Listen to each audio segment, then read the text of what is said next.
এখানে যত সমস্ত গুণের কথা বলেছে, ये समस्त गुण জীবের মধ্যে হয় না। ये যত গুণের তিতিক্ষা, দয়া, ক্ষমা, ये समस्त गुण জীবের মধ্যে হয় না। ये समस्त महान गुण ভগবানের গুণ। সেই ভগবানের যারা নিরন্তর চিন্তন করেন, স্মরণ করেন, नाम जस्यास्ति भक्ति भगवत किंचना सर्वे गुणैस्तत्र समासते सुरा हराव भक्तस्य कुतो महद्गुणा मनोरथेना सति धावतो भई। जस्यास्ति भक्ति भगवत किंचना, जार भगवानेर चरणे अकिंचन भक्ति सर्वे गणे गुणैस्तत्र समासते सते सुरा। সেই সাধকের মধ্যে সমস্ত সদ্গুণের সহিত সমস্ত দেবতাগণ বিরাজমান থাকে।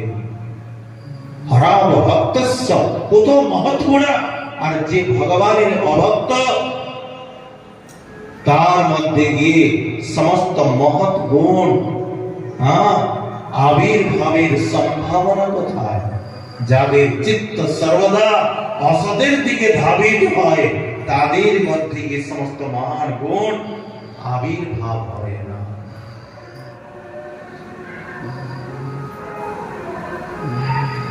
সর্ব মহাগুণগণ বৈষ্ণব শরীরে কৃষ্ণের গুণ, কৃষ্ণ ভক্তে সকলি संचारे। ये जो तितिक्षा, दया आदि समस्त गुण, ये समस्त गुण भगवानेर गुण। সেই ভগবানের যারা নিরন্তর চিন্তন করছে, নাম জপ করছে, বলছে সেই সাধুগণের গুণ হলো তিতিক্ষব কারুণিকা। তাদের প্রথম গুণ, তারা তিতিক্ষাবান হয়, তারা সহনশীল হয়।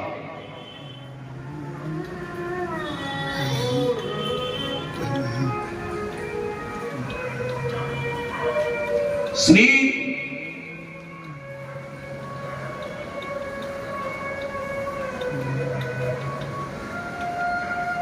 ये साधुगण सहनशील हन, तितिक्षावान हन। আমাদের বাবাজি মহারাজ বলছে যে সয় সে মহাশয়, যে না সয় সে নাশ হয়।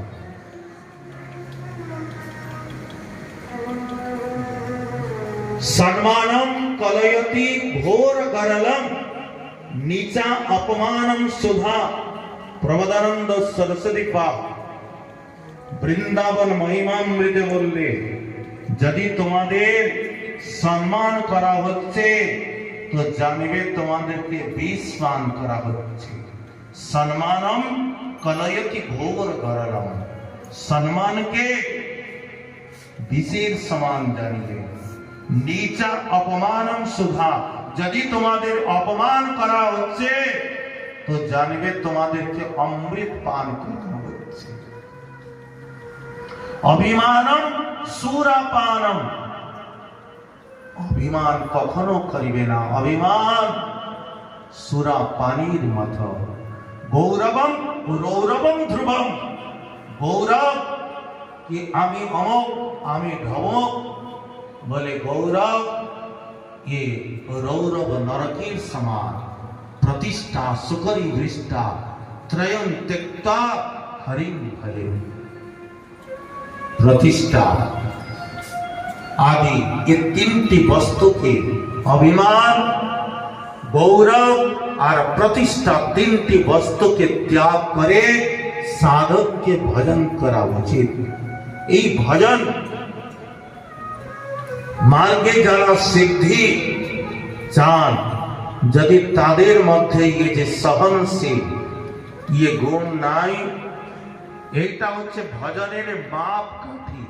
আসলে মহাপ্রভু কথা নাম লয়, দেশ কাল নিয়ম নাই, সর্বসিদ্ধি হয়। মহাপ্রভু বললেন কি খাইতে শুইতে যথাযথা যেখানে সেখানে নাম নিলেই সিদ্ধি হবে। আবার মহাপ্রভু বললেন, যে রূপে লইলে নাম প্রেম উপজয়, তাহার লক্ষণ শুন স্বরূপ রাম রায়। যেভাবে নাম নিলে সেই কৃষ্ণ প্রাপ্তি হবে, তার স্বরূপ কি, তার লক্ষণ কি? বলে তৃণাদপি সুনিচেন তরোরিব সহিষ্ণুনা অমানেনা মানদেনা কীর্তনীয় সদা হরি। মহাপ্রভু বললেন, খাইতে শুইতে যেখানে সেখানে যেমন তেমন ভাবে নাম নিলেই সিদ্ধি হবে। আবার মহাপ্রভু বললেন, যদি কৃষ্ণ প্রেম চাও তো তার সেই প্রাপ্তির যে নাম গ্রহণ, সে তার উপায় হলো ভিন্ন। কি উপায়? বলে তৃণাদপি সুনিচেন। তৃণের থেকেও নিজেকে সুনীচ, নীচ নয়, নিজেকে সুনীচ মানতে হবে। তৃণের থেকেও নিজেকে ছোট মানতে হবে। দেখুন, এই যে মহাপ্রভু বললেন কি তৃণের থেকেও নিজেকে অধম ছোট মানবে, ये চেষ্টার দ্বারা একটি কৃত্রিম উপায়ের দ্বারা ইয়ে হয় না। কি আমি মানে একটা কৃত্রিম ভাবের দ্বারা এই ভাবটাকে আনব, এটা কখনো হবে না। এই যে তৃণের থেকে যে নিজেকে সুনীচ মনে করা, এটা হচ্ছে ভজনের। যেমন যেমন ভজন হবে সেই প্রকার ये ভাব সাধকের চিত্তে আবির্ভাব হবে। ভজন বিনা যদি কেউ মনে করিবে আমি তৃণের থেকে নিজেকে ছোট হব, বলে এটা কখনো সম্ভব না। তৃণের থেকেও নিজেকে সুনীচ মানতে হবে। তরুরিব বৃক্ষের থেকেও বৃক্ষের ন্যায় সহিষ্ণু হইতে হবে। संत एकनाथ गोदावरी स्नान করে আসছেন, এক ম্লেচ্ছ উনার উপরে থুকে দিল। উনাকে ক্রোধ আসলো না। সন্ত একনাথ মনে করছেন কি প্রভু আসলে সেই ম্লেচ্ছের মধ্যে তিনি ভগবানকে অনুভব করছেন। তিনি মনে করছেন কি প্রভু আপনার ইচ্ছা আজকে দুবার গোদাবরী স্নান করাতে, দুবার করব। গোদাবরী স্নান করতে আবার চলে গেলেন, আবার স্নান করে আসছে, আবার ঠকে দিল, আবার স্নান করতে গেলেন। 108 বার সে থুকলো আর ইনি 108 বার স্নান করলেন, তথাপি ইনাকে ক্রোধ আসছে না।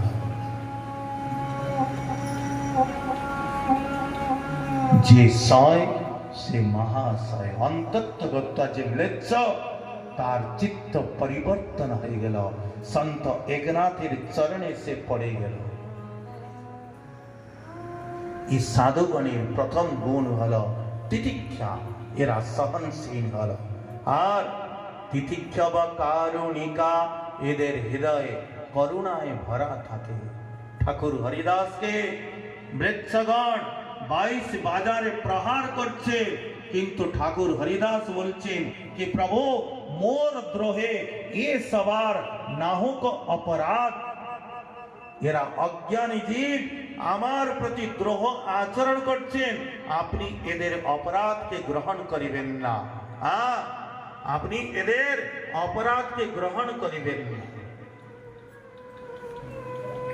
যে জবনগণ উনাকে প্রহার করছেন, সেই জবনগণের কল্যাণ চাইতেছেন ঠাকুর হরিদাস।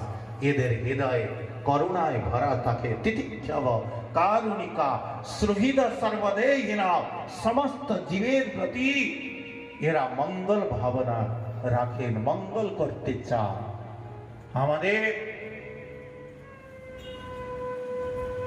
বড় বাবাজি মহারাজ শ্রী শ্রীমদ রাধা রমন চরণ দাস বড় বাবাজি মহারাজ একটি কুকুর ইনি যেখানে কীর্তন করতেন সেখানে একটি কুকুর যেত, সে কুকুরেও তিনি মহোৎসব করে তারও কল্যাণ করেছে। কুকুরের মহোৎসব নবদ্বীপে বিখ্যাত। সমস্ত মানে যে পিতা মাতার সম্পত্তি ভোগ করেন তাদের পুত্র কন্যাগণ, সেই পুত্র কন্যাগণ নিজের পিতা মাতার কল্যাণ চায় না, কি মাতা পিতার উদ্দেশ্যে বৃন্দাবনে গিয়ে কিছু সাধু সেবা, কি ঘরে নাম সংকীর্তন, কোন পাঠ কীর্তন, তারা নিজের পিতা মাতার কল্যাণ চায় না। কিন্তু সাধুগণ তাদের আশ্রয় যদি কোনো পশুও থাকে তারা তারও মঙ্গল কামনা করে, যাতে তার উদ্ধার হয়, তার চেষ্টা করে। সৃহিদ সর্বদহি নাম অজাত শত্রুব, ये সাধুগণ অজাত শত্রু হন। যস্মান ন উদ্বিজতে লোক লোকান ন উদ্বিজতে চ, এরা কারুর থেকে উদ্বেগ প্রাপ্ত হয় না, আর এরা কাউকে উদ্বেগ প্রদানও করেন না। অজাত শত্রুব শান্তা, এই সাধুগণের চিত্ত প্রকৃষ্টর উপর শান্ত হয়ে গেছে। সাধব সাধু ভূষণা, সাধুতাই এদের আভূষণ। আর সাধনতি সাধয়তি ইতি সাধব, যারা সাধনা করেন আর সাধনা করার জন্য প্রেরণা দেন। হে মা, এই প্রকার সাধুগণ কি করেন? মদাশ্রয় ময়ি অনন্য ভাবেন ভক্তি কুর্বন্তি যে দৃঢ়াম, এরা অনন্য ভাবে আমার ভক্তি করেন। মত্রিতে ত্যক্ত কর্মাণ, আমার নিমিত্ত সমস্ত কর্মের পরিত্যাগ করেন।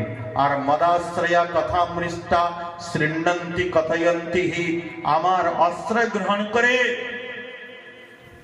আমার মধুর মধুর কথা শৃণ্বন্তি কথয়ন্তি, আমার সমস্ত মধুর মধুর কথা, সেই কথাকে তারা বলেন এবং শ্রবণ করেন। তপন্তি বিবিধাস্তাবা, এদেরকে এই যে জগতের ত্রিতাপ, এই ত্রিতাপ তাদেরকে তাপিত করতে পারে না। হে মা, এমন যে সাধুগণ, এমন সাধুগণের সঙ্গ সর্বদা আপনি করিবেন। হে প্রভু, এমন সাধুগণের সঙ্গে কি হয়? সতাং প্রসঙ্গান মম বীর্য সংবিদো ভবন্তি হৃৎকন্ন রসায়না কথা, তজ্জোষণা দাস অপবর্গবর্তমনি শ্রদ্ধা রতির ভক্তি রনুক্রমী সতি। এমন সাধুগণে শতাং প্রসঙ্গান মম বীর্য সংবিদ, এমন সাধুগণের সঙ্গে আমার মাহাত্ম্য প্রকাশক সমস্ত কথা হয়। কেমন সে কথা? ভবন্তি হৃদ কর্ণ রসায়না কথা, যে হৃদয়কে কানকে প্রিয় লাগে এমন সমস্ত কথা হয়। আমার গোবর্ধন ধারণ লীলা কথা, আমার মাখন চুরি লীলা কথা, আমার রাস বিহার কথা, আমার সমস্ত লীলা কথা কেমন? যে হৃদয়কে কানকে অত্যন্ত প্রিয় লাগে এমন কথা হয়। তৎ যোশনাৎ তৎ সেবনাৎ, সেই কথাকে যারা সেবন করেন, শ্রবণ করেন, অপবর্গ বর্তমানি, আমার প্রাপ্তির মার্গে শ্রদ্ধা রতি ভক্তি রণক্রমিষ্যতি, সর্বপ্রথম শ্রদ্ধার উদয় হয়, তারপর রতির উৎপন্ন হয়, আর প্রেম ভক্তির উৎপন্ন হয়। ভক্তির 9টি সোপান। ভক্তি মানে যে প্রেম ভক্তি সোপানে সিঁড়িতে পৌঁছালে আপনাকে 9টি সোপান মানে সিঁড়িকে উঠতে হবে। রূপ গোস্বামী পাদ বললেন, আদৌ শ্রদ্ধা, তত সাধু সঙ্গ, ভজন ক্রিয়া, তত অনর্থ নিবৃত্তি, তত নিষ্ঠা রুচিস্তত, অথা আসক্তি ভাব তত প্রেমাদ্ভূত ভঞ্চতি, সাধকানাং ময়ং প্রেম পাদুর্ভাবে ভবেৎ ক্রম। সেই ভক্তির সোপানে পৌঁছাতে হলে প্রথম যে সোপান এ হলো শ্রদ্ধা। প্রথমে শ্রদ্ধার উদয় হয়, তৎপশ্চাৎ সাধুসঙ্গ হয়, সাধুসঙ্গ করে গুরুকরণ করে ভজন ক্রিয়া আরম্ভ হয়। তৃতীয় স্টেজ, ভজন ক্রিয়া যখন আরম্ভ হয় অনর্থ নিবৃত্তি হয়। অনর্থ নিবৃত্তি হলে তথা নিষ্ঠা, ভজনে নিষ্ঠা উৎপন্ন হয়। নিষ্ঠা হইতে আসক্তি উৎপন্ন হয়, ভজনে আসক্তি উদয় হয়। আসক্তি থেকে ভাব, ভাব থেকে রতি, ভাব আর প্রেম, এই 9টি সোপান। কিন্তু এখানে ভগবান কপিল বললেন কি শ্রদ্ধা, রতি, ভক্তি। শ্রদ্ধা উৎপন্ন হয়, তারপরে রতি, তারপরে প্রেম ভক্তি। বাকি 6টি সোপান যেন ভগবান কপিল বললেন সেই ভজনে যখন শ্রদ্ধা উৎপন্ন হয়ে যায়, বাকি সমস্ত যে সোপান সে জীব সাধক তাকে অনায়াস প্রাপ্তি করে।